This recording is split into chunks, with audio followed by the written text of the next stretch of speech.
L'Akatsuki est un groupe légendaire qui a fait vibrer tous les fans de Naruto et qui a inspiré beaucoup de mangaka. Dans le groupe, il y a 10 membres avec 5 duos de 2. Tous sont des shinobi déserteurs de rang S qui ont soit quitté leur village, soit été bannis par leur village. L'Akatsuki est un groupe évolutif qui s'adapte en fonction des pertes. Par exemple, Itachi a eu 2 coéquipiers différents, Orochimaru et Kisame. Autre exemple, quand Sasori a perdu la vie, Tobi a pris sa place pour faire équipe avec Deidara. Cette règle signifie que l'Akatsuki aurait donc pu avoir plusieurs autres membres. Bonjour à tous, je suis Ryo Sensei. Dans cette vidéo, on va voir 10 personnes qui auraient pu être dans l'Akatsuki. Si vous aimez Naruto, vous pouvez mettre un gros pouce bleu sous la vidéo. Et si vous n'êtes pas abonné, abonnez-vous pour rejoindre l'aventure Shinobi. C'est parti.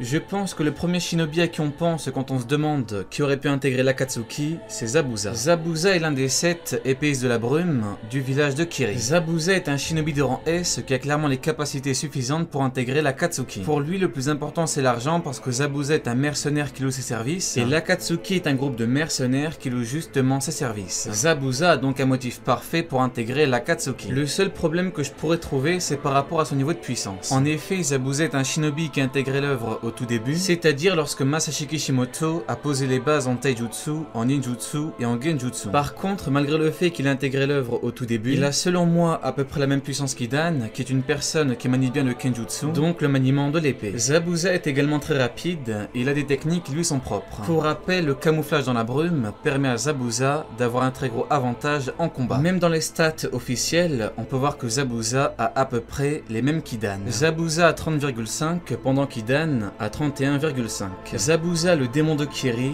aurait donc été un excellent candidat pour intégrer l'Akatsuki.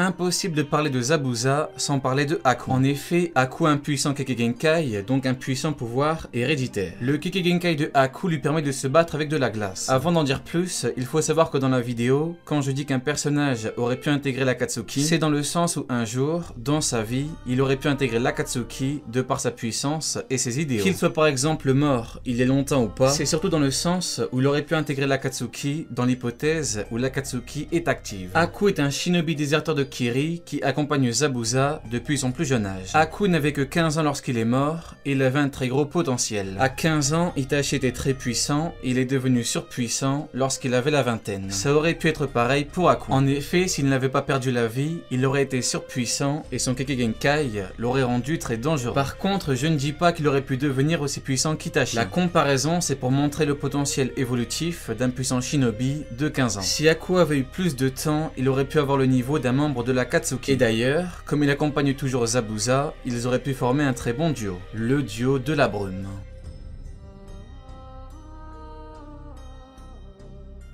Gaara aurait fait un parfait membre. Il est puissant, il maîtrise le sable à la perfection, il a eu une enfance difficile et sa personnalité est sombre comme quasiment tous les membres. Gaara avait clairement la puissance pour entrer dans l'Akatsuki. On l'a bien vu contre Deidara, il n'a pas flanché une seule seconde et a réussi à broyer son bras gauche. Si Deidara n'avait pas lancé le C3 sur le village, Gaara aurait pu le battre. Gaara, on a vraiment vu de toutes les couleurs. Il n'avait aucun ami, sa mère était morte et son oncle voulait le tuer. Même si bien sûr, on a eu la réponse bien plus tard dans l'arc final avec son père qui avait menti durant toutes ces années. Si Gaara n'avait jamais rencontré Naruto et que Naruto ne l'avait jamais fait changer, Gaara aurait pu finir comme Sasori des Sables Rouges. Même si Gaara est un Jinchuriki, on peut imaginer que l'Akatsuki aurait pu le recruter pour sa force de frappe en lui disant qu'il n'avait pas besoin du démon à une queue, tout en le trahissant plus tard afin d'avoir le démon à une queue. Shukaku.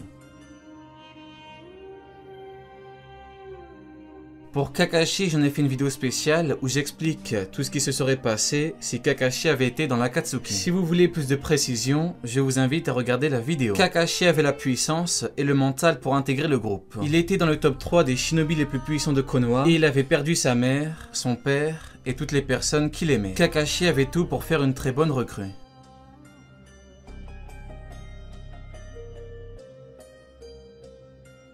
Hanzo de la Salamandre, le shinobi légendaire et ancien chef du village d'Ame. Hanzo a clairement les capacités physiques pour entrer dans l'Akatsuki. Il avait le niveau d'un Kage et aurait pu être facilement dans le top 5 des membres de l'Akatsuki, en termes de puissance, bien évidemment. Hanzo est obsédé par sa sécurité. On l'a clairement vu, toute personne qui veut l'approcher doit être fouillée, que ce soit les adultes ou les enfants. Il était tout le temps surveillé par des shinobi et ce en toutes circonstances. Hanzo est mort contre Pain, et même s'il a trahi Nagato sait faire la part des choses parce qu'avoir Hanzo à ses côtés, une légende vivante, c'est forcément un gros plus. Donc même si pour l'histoire, Hanzo devait mourir, si nous on devait faire la part des choses, on peut se dire que Nagato aurait pu le laisser en vie. Même si je sais qu'on me dira que Nagato a une haine viscérale envers Hanzo, Nagato a également une haine viscérale envers les villages ninja, et pourtant, il travaille avec eux. Comme nous l'a clairement dit le 4e Raikage, ils offrent des services pas chers, pour des shinobi d'exception. Comme vu plus tôt, Hanzo a peur pour sa vie, donc si Pain lui dit qu'il n'a que deux options, qui sont soit la mort, soit rejoindre l'Akatsuki, je pense que nous serons tous d'accord pour dire que Hanzo rejoindra l'Akatsuki. Et d'ailleurs, peut-être que Hanzo cherchera plus tard à trahir Nagato, ou alors peut-être que Nagato éliminera Hanzo le moment venu.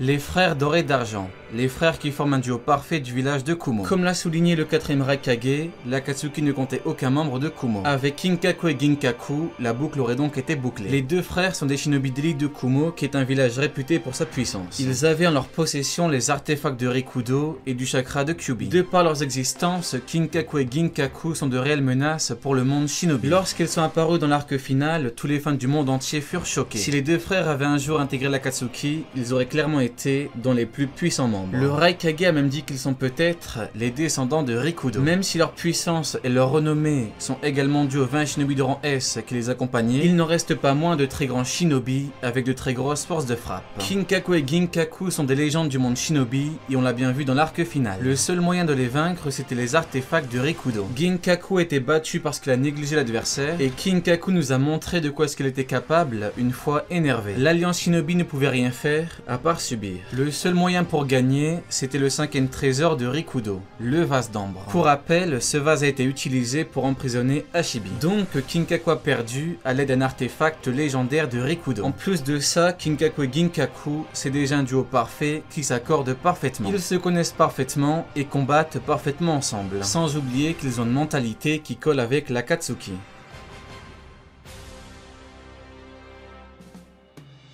Pakura est une kunoichi du village de Suna. Elle est détentrice du Kekkei Shakuton, qui est la fusion entre le Katon et le Futon. Pakura est la seule au monde avec le Shakuton. Le Shakuton est une technique élémentaire de chaleur extrême qui peut augmenter de façon significative la température corporelle de la victime. Elle peut littéralement dessécher l'eau dans le corps de l'ennemi qui finit par s'évaporer. Le Shakuton est tellement rare qu'il aura fallu le Futon Rasengan Shuriken de Naruto et l'Amaterasu de Sasuke, donc la fusion du Futon et du Katon, pour créer du Shakuton avec la technique qu'ils ont utilisé contre Jubi. Le Shakuton est un Kekkei très rare et très puissant, mais malheureusement, nous n'avons pas beaucoup plus d'informations à son sujet, ce qui fait qu'il est difficilement analysable. Le moins que l'on puisse dire, c'est que le Shakuton rendait Pakura très puissante et difficilement combattable. En effet, si une personne ne connaît pas ses pouvoirs, il est difficile pour elle d'élaborer une stratégie. Niveau psychologie, Pakura est 100% légitime pour entrer dans l'Akatsuki. Niveau puissance, on l'a vu plus tôt, mais dans le sens moral, Pakura fut trahi par son village alors qu'elle était considérée comme étant une héroïne de Suna. En effet, le 4e Kazekage l'a donné en sacrifice à Kiri pour former un accord entre les deux villages. Si Pakura avait réussi à s'échapper, je pense qu'on sera d'accord pour dire qu'elle aurait été parfaite pour intégrer l'Akatsuki.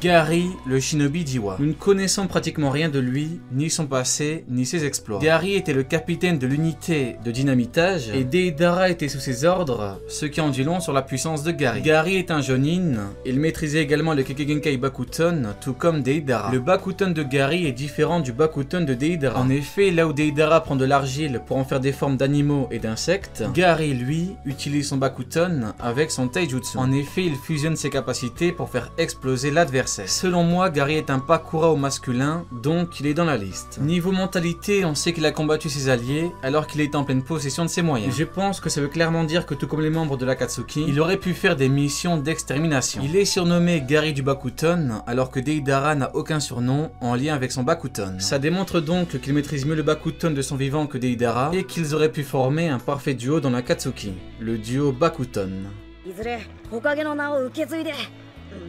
Pour finir, je vais répondre à une question qu'on m'a déjà beaucoup posée. Est-ce que Naruto aurait pu un jour intégrer l'Akatsuki? Alors, au-delà du fait que Naruto est le Jinchuriki du démon à 9 queues, que son existence a mené l'ultime conflit du monde shinobi parce que l'Akatsuki voulait son démon, et que Naruto soit le personnage principal de l'œuvre, je vais surtout répondre à la question au niveau des idéaux du personnage. Les idéaux de Naruto sont vraiment aux antipodes des idéaux de l'Akatsuki. Ce que représente l'Akatsuki, c'est tout ce que Naruto a toujours combattu, et c'est également tout ce qu'il combattra toujours. Naruto, c'est quelqu'un de droit, quelqu'un d'honnête et quelqu'un de bon. Même après je ne sais quel concours de circonstances, de parce qu'il est au plus profond de son être, Naruto ne peut pas intégrer l'Akatsuki. Naruto vit. Allez, Jané, tu n'auras pas regardé ma vidéo pour rien.